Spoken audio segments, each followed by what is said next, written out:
সবাইকে জানাই শুভ রথযাত্রা। আর আমার মা পুজো দিয়ে নিচ্ছে, আর এদিকে সব বাচ্চা পাটিরা দাঁড়িয়ে আছে। আর এই রথটা হচ্ছে ঋদ্ধির রথ।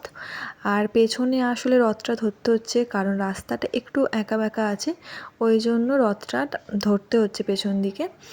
আর এইদিকে দেখো আমি রথটা টেনে নিচ্ছি এই ফাঁকে। তো আর এদিকে এবার ঋদ্ধি, তারপরে আমার কাকার মেয়ে ছেলে, ওরা সবাই রথ টানছে। আর আমার বাবা হচ্ছে মশা মারছে, যেহেতু প্রচণ্ড মশা, ওই জন্য একটা ব্যাট নিয়ে মশা মারছে। আর এদিকে হচ্ছে পাড়া থেকে আর একটা রথ বেরিয়েছে। তো দেখো দুটো রথ পাশাপাশি রেখেছি, কি সুন্দর লাগছে তাই না? সেই রথ টানতে গিয়ে মানে ছোটোবেলার কথা মনে পড়ে যাচ্ছে।